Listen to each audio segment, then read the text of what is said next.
చంద్రబాబు కుట్రల వల్లే పెన్షన్ కోసం ఎదురుచూపులు తప్పట్లేదని మండిపడుతున్నారు లబ్ధిదారులు. ప్రతి నెల ఇంటికి వచ్చే పెన్షన్ ఈసారి ఆలస్యం కావడంతో ఇబ్బందులు పడుతున్నామని అంటున్నారు. వాలంటీర్లపై తమపై కక్ష పెంచుకున్న చంద్రబాబుకు తగిన బుద్ధి చెబుతామని అంటున్నారు.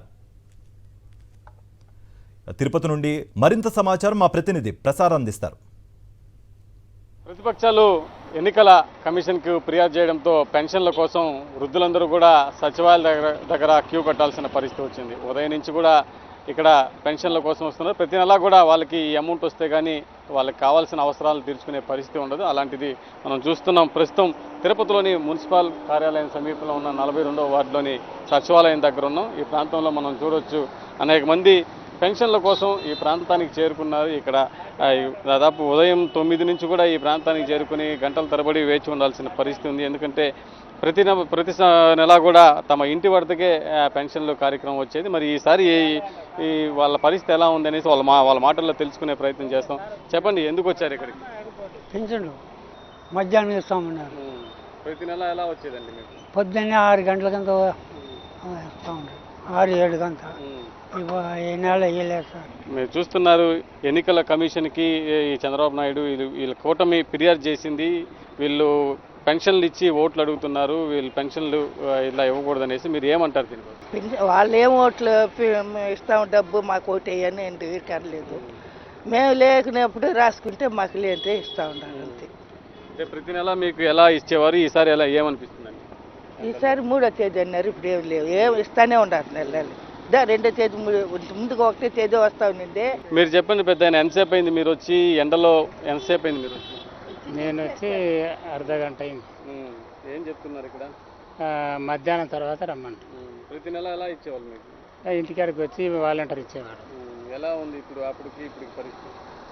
ఇంటికాడ మీకు ఇంటి దగ్గరికి వచ్చి ఇచ్చేవాళ్ళు కదా, మరి ఈసారి ఇక్కడికి రావడం అనేది ఇంతసేపు వెయిట్ చేయడము అని ఎలా అనిపిస్తుంది? ఇంటికి వచ్చేదే మంచిది అనిపించింది. చెప్పండి, మీరు అంటే ప్రతి నెల మీరు ఇంటికి వస్తున్నారు, మీ కాళ్ళు కూడా బాగా వికలాంగులుగా ఉన్నారు. ఈ పరిస్థితి మీరు ఇంత గంటల తరబడి ఎండలో వేచి ఉండాలి, పెన్షన్లు ఇంటి దగ్గరికి వచ్చే కార్యక్రమం బాగుంటుందంటారా, ఇట్లా సచివాలయం దగ్గరికి తీసుకుపోవడం? ఇంటికాడికి వచ్చేదే బాగుంది సార్. మిమ్మల్ని వాలంటీర్లు ఎలా చూస్తున్నారు? బాగానే తీసుకొచ్చి ఇచ్చారు ఇంటికాడికి. చెప్పండి, మీ ఇంటి దగ్గరికి వచ్చి ఇచ్చేదే మంచిది అనిపించింది సార్. ప్రతి నెల ఇంటి దగ్గరికి వచ్చి ఇచ్చన్నారు. వాలంటీర్లు ఏ విధమైన సహాయాలు అందిస్తున్నారండి? బాగుందే లేదు? వాళ్ళు ఏమన్నా మీకు ఏదన్నా పార్టీకి ఓట్లు అడగడం లేదు. ఓట్లు ఏం అడగడం లేదు.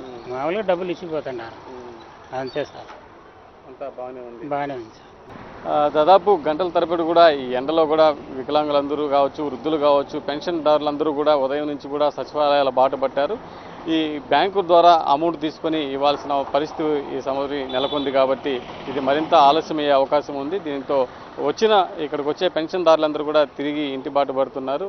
ఈ నెల గతంలో ఏదైతే గత గవర్నమెంట్ ఉండిందో ఆ గవర్నమెంటే సచివాలయాల చుట్టూ వచ్చి అధికారుల చుట్టూ తిరిగి పెన్షన్లు పొందే అప్పుడున్న పరిస్థితి ఇప్పుడు నేడు నెలకొంది. గంటల తరబడి తిరగాల్సిన పరిస్థితి వచ్చింది ఈ నెల. ఇలాంటి పరిస్థితి రాకుండా ఉండాలి, మా ఇంటి దగ్గరికే పెన్షన్లు ఇవ్వాలి, నడవలేని వాళ్ళు ఉన్నాం, వృద్ధులందరూ ఉన్నాం కాబట్టి తమ ఇళ్ల వద్దకే పెన్షన్ ఇవ్వాలని కూడా పెన్షన్దారులందరూ కూడా కోరుతున్న పరిస్థితి ఉంది. వీడియో జర్నలిస్ట్ ముఖేష్తో ప్రసాద్, సాక్షి టీవీ, తిరుపతి నుండి.